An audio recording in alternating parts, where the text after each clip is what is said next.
اسلامی تاریخ میں سن 61 ہجری کو 61 ہجری کو میدان کربلا میں حضرت امام علی مقام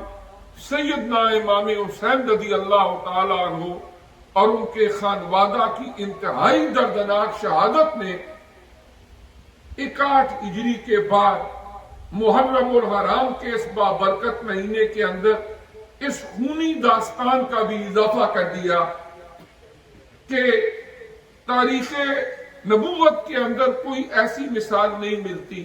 کہ کسی ایک نبی کے خانوادہ کو اس بے دردی کے ساتھ شہید کر دیا گیا.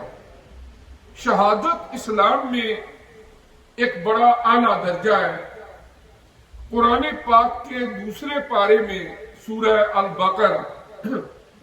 اللہ کریم نے فرمایا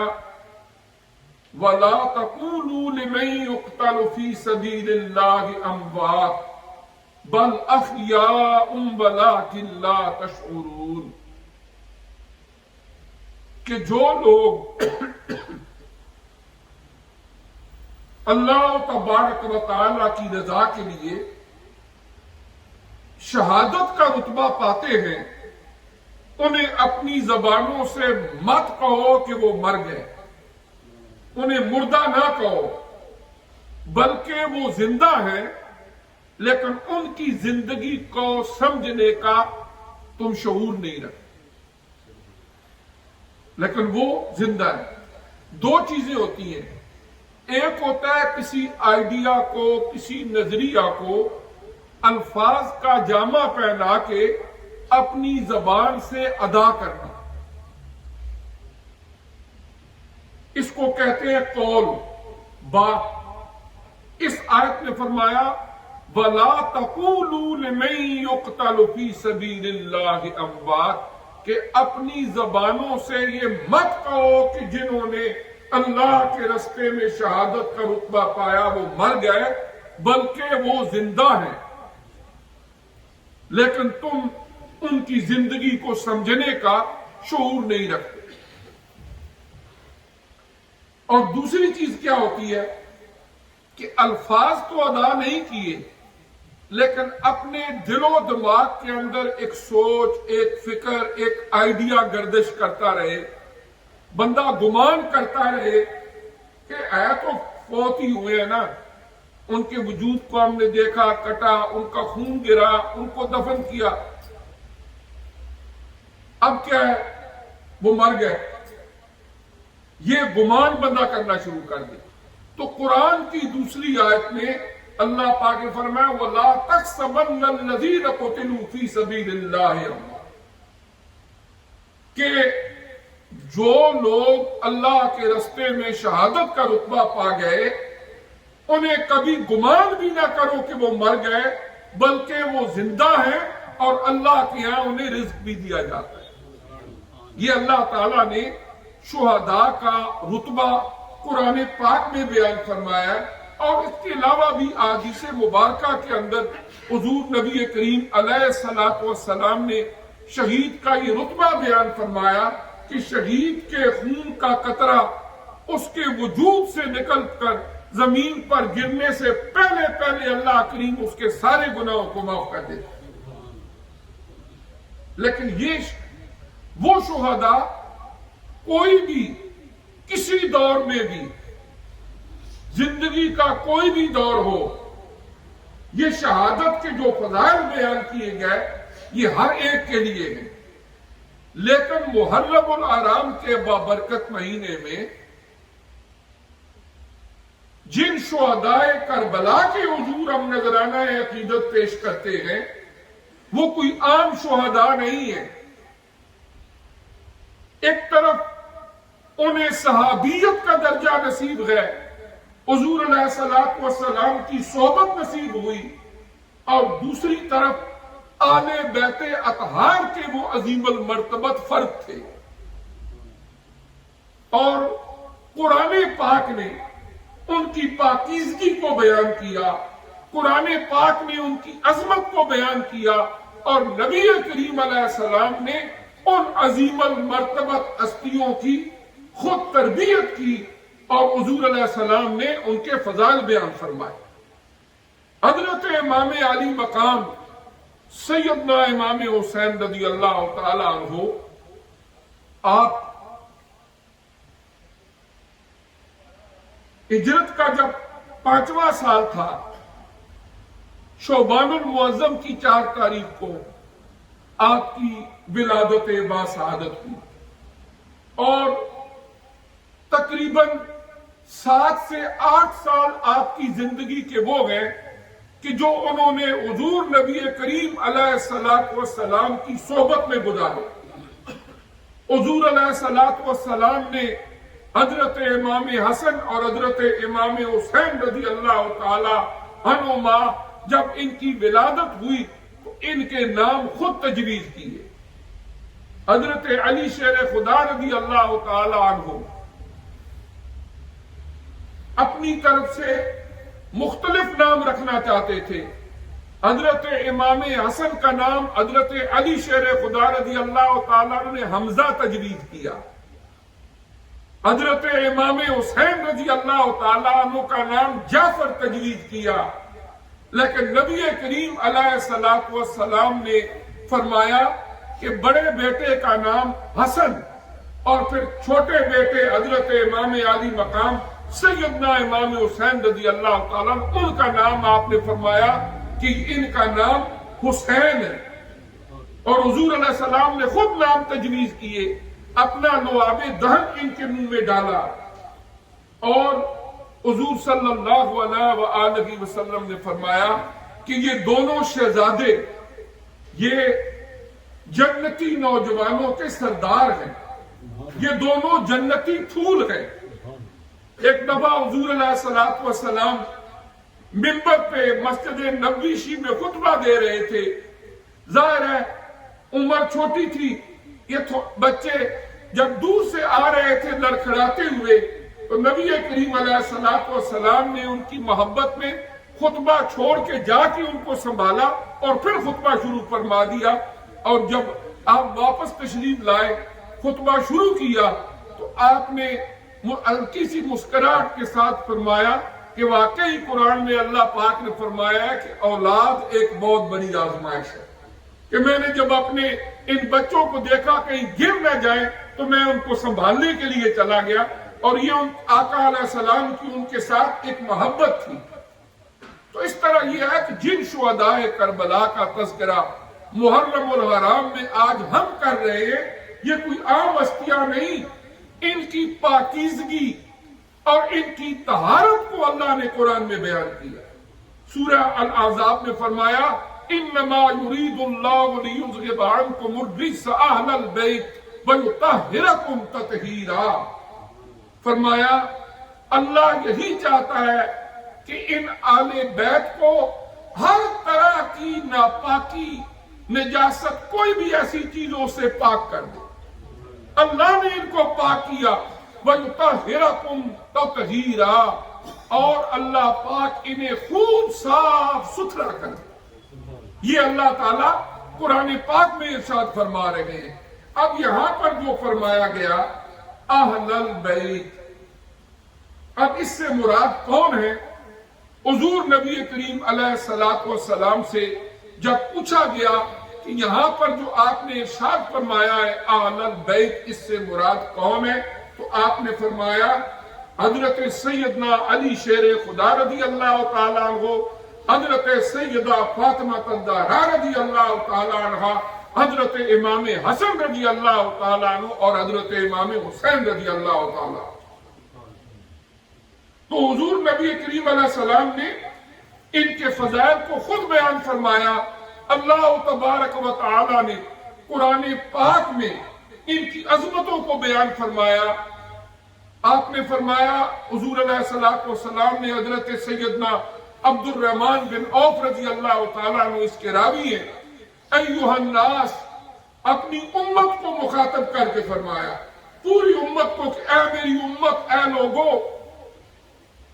انی لکم فرق وانی اوصیکم بعطرتی خیرا، میں حوض کوثر پر تمہارے لیے موجود ہوں گا اور جام بھر بھر کر تمہیں پلاؤں گا، اور میں تمہیں وصیت کہتا ہوں کہ میری اہل بیت اطہار کے ساتھ بھلائی کا رویہ رکھنا۔ اور فرمایا موعدکم الحوض، جب تم میری اہل بیت اطہار کے ساتھ بھلائی کا رویہ رکھو گے تو میں وعدہ کرتا ہوں کہ جب تم حوض کوثر پہ آؤ گے تو وہاں پہ تمہیں جام بھر بھر کے پلاؤں گا۔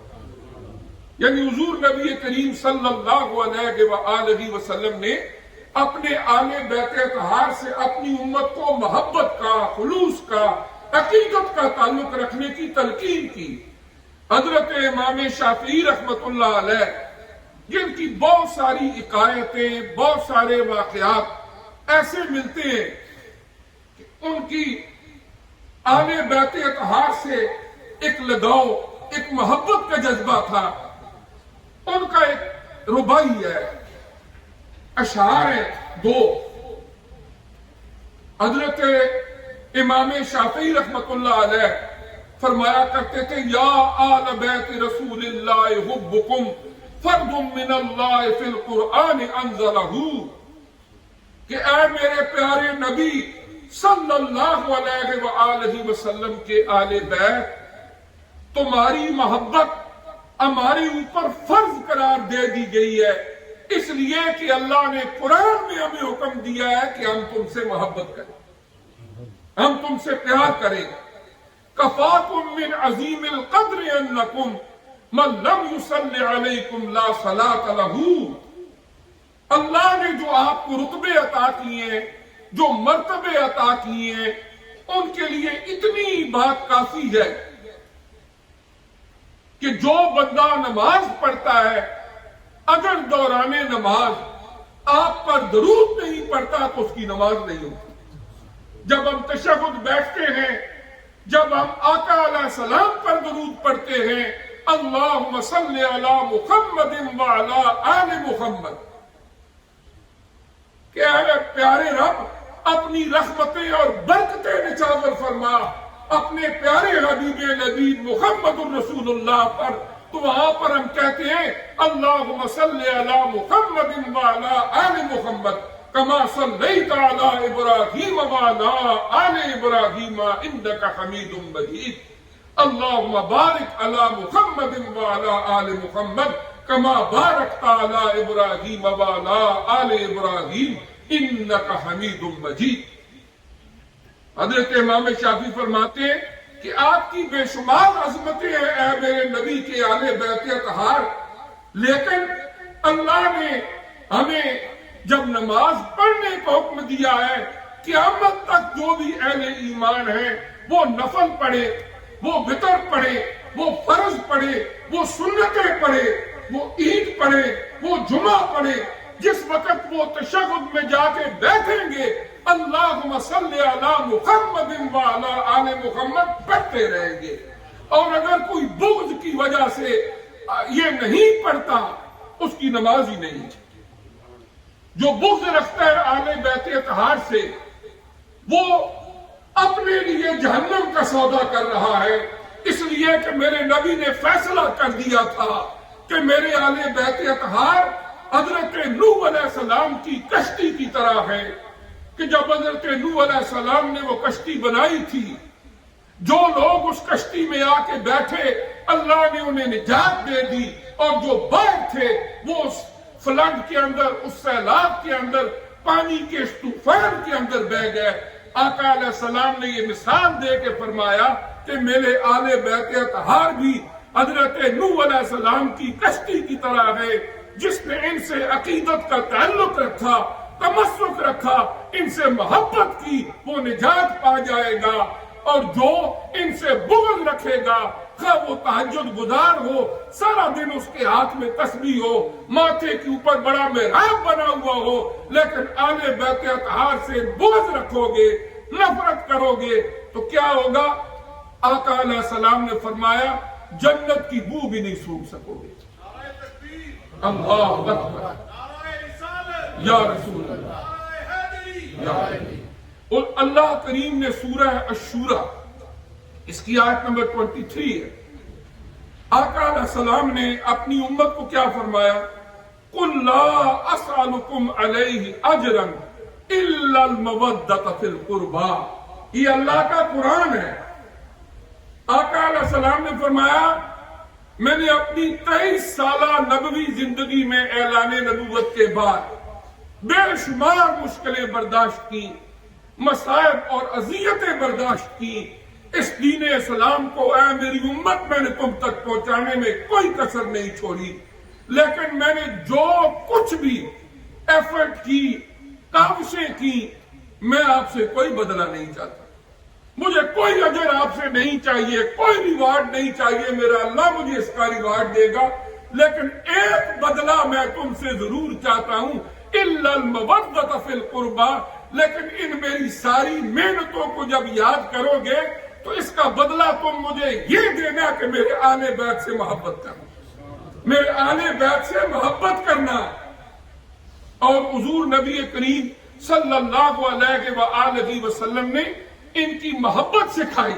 اور یہ وہ عظیم المرتبت ہستیاں ہیں کہ حضرت امام علی مقام رضی اللہ تعالی عنہ اور ان کا خانوادہ کہ جنت میں جانے کے لیے بھی ان کی رضامندی ضروری ہوگی، اس لیے کہ یہ جنتی نوجوانوں کے سردار ہیں۔ اب بات یہ ہے کہ حضرت امام علی مقام سیدنا امام حسین رضی اللہ تعالی عنہ جو پروردہ آغوش نبوت ہیں،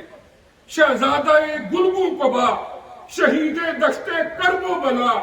جگر پارہ فاطمہ زہرا، نور نگاہ علی مرتضی، نواسہ مصطفیٰ، امام علی مقام سیدنا امام حسین رضی اللہ تعالی عنہ نے یہ عظیم المرتبت شہادت کا جو درجہ حاصل کیا، اس کے بیہائنڈ کیا پس منظر تھا؟ بات یہ تھی کہ جس وقت یزید تخت نشین ہوا، وہ ایک فاسق و فاجر اور دین دشمن انسان تھا۔ جب آپ سے رابطہ کیا گیا کہ اس پر آپ پر بیعت کرے، آپ نے انکار کر دیا، اور پھر بالآخر واقعات تو بہت طویل ہیں جن کا یہاں پر ٹائم ذرا شورٹ ہوتا ہے، میں مختصر اتنا عرض کروں گا کہ حضرت امام علی مقام سیدنا امام حسین رضی اللہ تعالیٰ عنہ نے انکار کیا کہ اس فاسق و فاجر کے ہاتھ پر میں بیعت نہیں کر سکتا۔ اور جس وقت آپ کوفہ کی طرف جا رہے تھے، رستے کے اندر میدان کربلا میں یزیدیوں نے حضرت امام علی مقام رضی اللہ تعالیٰ عنہ کو بے دردی سے شہید کر دیا، اور کسی نبی کی تاریخ میں بھی ایسا نہیں ملتا کہ ان کے سارے خانوادے کو وہاں پر اس طرح بے دردی سے شہید کر دیا گیا ہو۔ نہ یزید کا وہ ستم رہا، نہ زیاد کی وہ جفا رہی، رہا تو نام حسین کا جسے زندہ رکھتی ہے کربلا۔ امام علی مقام سیدنا امام حسین رضی اللہ تعالیٰ عنہ یہ جان تو آنی جانی ہے، انہوں نے اللہ کے رستے میں قربان کر دی، لیکن قیامت تک ان کا نام زندہ و پائندہ رہے گا۔ کروڑوں اربوں انسان ان کے حضور نذرانہ عقیدت پیش کریں گے اور یزید پر لعنتیں بھیجتے رہیں گے۔ حضرت امام علی مقام سیدنا امام حسین رضی اللہ تعالی عنہ اپنی امت کو ایک پیغام دے کر گئے، جو اکثر میں عرض کیا کرتا ہوں کہ میرے نانا پاک کے دین کا اگر تم تحفظ چاہتے ہو، تم چاہتے ہو کہ میرے نانا پاک کا لایا ہوا دین سلامت رہے، اس کے تقدس پر آنچ نہ آ سکے، تو پھر اگر کفر اور فسق و فجور کی آندیاں اس چمنستان اسلام کو اجاڑنے کی کوشش کرے، تمہیں نہ صرف اپنی بلکہ اپنے معصوم بچے، نوجوان بیٹے اور عزیز و اقارب کی جانیں بھی قربان کرنی پڑے تو کر لیں، لیکن میرے نانا پاک کے دین کے تقدس پر آنچ نہ آنے دینا۔ قتل حسین اصل میں مرگ یزید ہے، اسلام زندہ ہوتا ہے کربلا کے بعد۔